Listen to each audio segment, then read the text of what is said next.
তোমাৰ যদি এনেকুৱা অনুভৱ হয় যে কোনোবাই তোমাক লাভ কৰে কিন্তু তুমি সম্পূৰ্ণ নিশ্চিত নহয়, তেতিয়াহ'লে আজিৰ এই ভিডিঅ'টো তোমাৰ বাবে।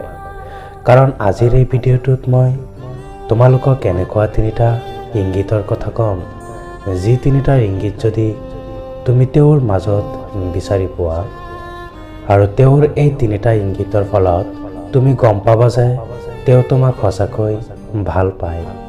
আজিৰ এই ভিডিঅ'টোৰ তৃতীয় পইণ্ট অৰ্থাৎ 3 নম্বৰ ইংগিতটো খুবেই বেছি গুৰুত্বপূৰ্ণ, সেইকাৰণে ভিডিঅ'টো শেষলৈকে চাব।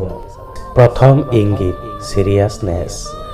যদি তেওঁ তোমাক সঁচাকৈ ভাল পায় তেতিয়াহ'লে তেওঁৰ মাজত চিৰিয়াছনেছ দেখিব পাবা, অৰ্থাৎ তোমাৰ সৰু সৰু বিষয়বোৰক তেওঁ চিৰিয়াছভাৱে ল'ব। ইয়াৰ উপৰিও তুমি যদি তেওঁৰ লগত কিবা ধেমালি কৰা, মজা কৰা, সেই বিষয়টোও তেওঁ চিৰিয়াছ বুলি ল'ব। তেওঁ তোমাৰ যত্ন ল'ব, যেনেকৈ তোমাক সদায় ফোন অথবা মেছেজ কৰি সুধিব কি কৰিছা, কিবা খাইছানে নাই, ইত্যাদি ইত্যাদি। ইয়াৰ উপৰিও তোমাৰ ভৱিষ্যত প্লেনৰ বিষয়ে সুধিব পাৰে। দ্বিতীয় ইংগিত শ্বেয়াৰ এভৰিথিং, অৰ্থাৎ তেওঁ সকলো কথা তোমাৰ লগত শ্বেয়াৰ কৰিব বিচাৰিব। যেনেকৈ তেওঁ আজি কি কৰিলে বা তেওঁৰ লগত আজি কি ঘটিলে, সকলোখিনি তোমাৰ লগত শ্বেয়াৰ কৰিব বিচাৰিব। তুমি জানিব নিবিচাৰিলেও তেওঁ নিজৰ পৰাই তোমাৰ লগত শ্বেয়াৰ কৰিব। ধৰা তুমি যদি কাৰোবাক ভাল পোৱা, পচন্দ কৰা, তেওঁৰ লগত যেতিয়া তুমি কথা পাতিবা তোমাৰ কেনেকুৱা সুখ অনুভৱ হ'ব, তোমাৰ কিমান ভাল লাগিব। সেইদৰে তোমাক যদি কোনোবাই ভাল পায় তেওঁ তোমাৰ লগত কথা পাতিব বিচাৰিব, তোমাৰ লগত সকলো শ্বেয়াৰ কৰিব বিচাৰিব, কাৰণ তেওঁৰ ভাল লাগে তোমাৰ লগত কথা পাতি। তৃতীয় পইণ্টলৈ যোৱাৰ আগত সকলোলৈ সৰু এটা ৰিকুৱেষ্ট, যোনে এতিয়ালৈকে চেনেলটো ছাবস্ক্ৰাইব কৰা নাই, চেনেলটো ছাবস্ক্ৰাইব কৰি কাষত থকা বেল আইকনটো প্ৰেছ কৰি দিয়ক আৰু আপোনাৰ ধুনীয়া আঙুলিটোৰ দ্বাৰা ভিডিঅ'টো লাইক কৰি দিয়ক। আগবাঢ়িছোঁ তৃতীয় পইণ্টলৈ।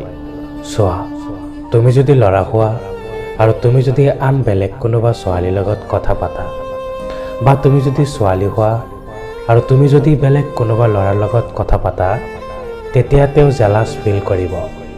আৰু তুমি যেতিয়া তেওঁৰ সন্মুখত বেলেগ এজন বা এজনীৰ লগত যেতিয়া কথা পাতিবা তেতিয়া তেওঁ বহুত বেছি জেলাছ ফিল কৰিব। আৰু তেওঁ যে জেলাছ ফিল কৰি আছে সেইটো কিন্তু তুমি গম পাবা। যেনেকৈ তেতিয়া তেওঁৰ হঠাৎ মুড অফ হৈ যাব বা তেওঁ তাৰ পৰা আঁতৰি যাব, আৰু তুমি যেতিয়া পৰৱৰ্তী সময়ত তেওঁক সুধিবা তোমাৰ লগত ভালদৰে কথা নক'ব, অৰ্থাৎ তোমাৰ ওপৰত অভিমান কৰিব। আৰু তেওঁ যে তোমাৰ ওপৰত অভিমান কৰিছে এইটো কিন্তু তুমি বুজি ল'ব লাগিব। বন্ধুসকল, আজিৰ এই ভিডিঅ'টোত যি তিনিটা পইণ্ট বা ইংগিতৰ কথা আলোচনা কৰা হ'ল, এই তিনিটা পইণ্ট যদি তুমি কাৰো মাজত বিচাৰি পোৱা বা তোমাৰ লগত এনেকুৱা হৈ আছে বা ভৱিষ্যত যদি এনেকুৱা হয়, তেতিয়াহ'লে তুমি নিঃসন্দেহে গম পাবা যে তেওঁ তোমাক লাভ কৰে।